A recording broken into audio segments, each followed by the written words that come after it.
जय हिंद देशवासियों।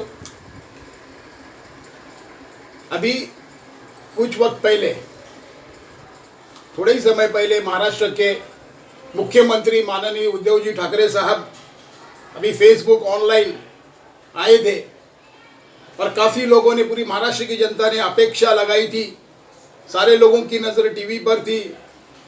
ये अपेक्षा लगाई थी कि वो कुछ अच्छी घोषणाएं करेंगे जो आम जनता के हित में होगी। मगर अफसोस की बात यह है कि उन्होंने सिर्फ और सिर्फ वही पिटारा खोला जो इन्होंने पिछले इसके कई बार पहले लॉकडाउन से लेके आज तक जो ये अपना गुणगान कर रहे थे महाराष्ट्र की जनता को, तुम अच्छे हो, तुम्हारा साथ है, इस तरीके के ये जो भुलावे दे करके ये जो बातें अपनी तरफ से बता रहे थे कि हमने ये किया वो किया, हमने इतने कोविड सेंटर खोले, इतने लैब खोले, ये सब सारी जनता जानती है। बार बार वही चीज़ को रिपीट करने की आपको ज़रूरत नहीं थी।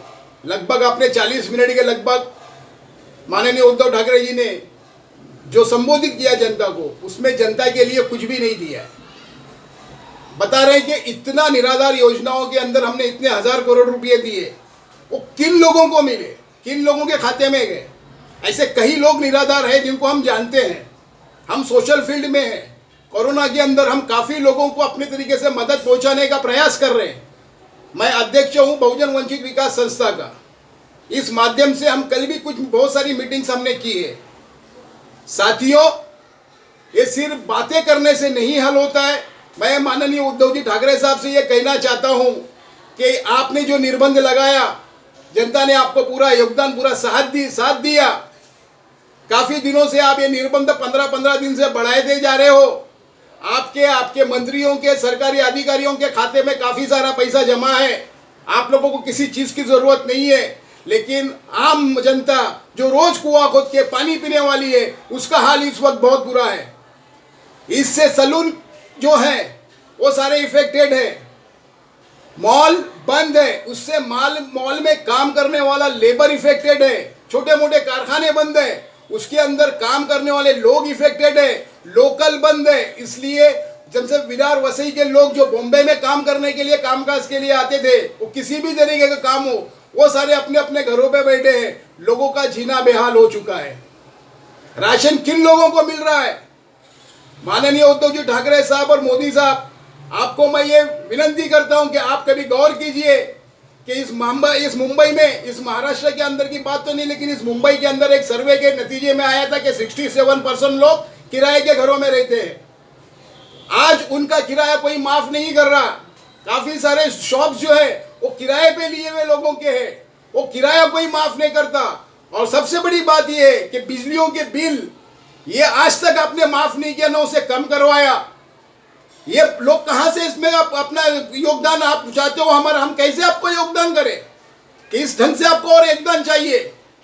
आप जान बचाने की, जनता की जान बचाने की आप दुहाई देते हुए आप लोगों को भूखे मार रहे हो, खुदकुशी करने पे आमदा कर रहे हो।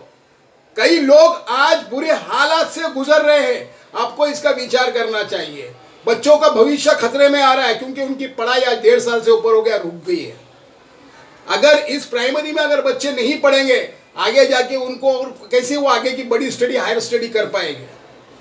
मैं आपसे विनती करता हूं कि आप जिन जिन इलाकों में, जिन जिन जिलों में, विशेषतः मुंबई में, नवी मुंबई में जहां संख्या कमी हुई है, वहां पर आप लॉकडाउन में शिथिलता करें, दुकानों के समय बढ़ाएं, लोगों को ट्रैवलिंग के लिए सहूलत दी जाए ताकि लोग कुछ न कुछ करके अपनी जिंदगी गुजर बसर कर सके। सलून्स वालों को खोलने की अनुमति दी जाए, मॉल्स के अंदर कुछ ढील दे करके वहां पे लोगों को, मतलब एक लेबर जो है जिसकी रोजमर्रा की जिंदगी इस पे, उसके आप हाथ खोलने की कोशिश कीजिए। आपने काफी लोगों को दिया होगा। आप बोल रहे कि हमने इतने 1000 करोड़ बांट चुके हैं, आज तक हमारे सामने ऐसा कोई एक बोलने वाला नहीं आया है। राशन निकृष्ट दर्जे का, आप शिव भोजन थाली का आप हमेशा बार बार जिक्र कर रहे हो। अभी भी आपने कहा कि 65 लाख लोगों को हमने शिव थाली का दिया है। इतना निकृष्ट दर्जे का, इतना हल्के दर्जे का आपका खाना होता है कि आदमी अगर लेता भी है तो पूरा नहीं खा पाता। क्या दे रहे हो आप बोल रहे हैं कि हमने राशन दिया। कितने लोगों के पास महाराष्ट्र में राशन कार्ड है? खासकर किराए पर रहने वालों के पास राशन कार्ड नहीं है, क्योंकि किराए पर रहने वालों को राशन कार्ड नहीं देती है सरकार। वो कहां से अपना राशन लाएंगे? बिजलियों का बिल का इंतजाम कौन करेगा? रेंट का इंतजाम कौन करेगा?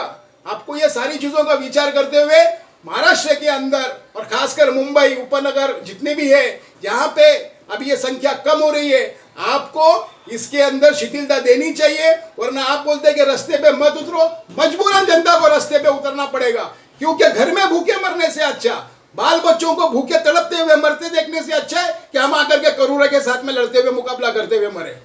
आपके पास फिर विनंती है कि आप जल्द से जल्द शिथिलता जो है लॉकडाउन की, आप उसकी घोषणा करें। जय हिंद, जय महाराष्ट्र।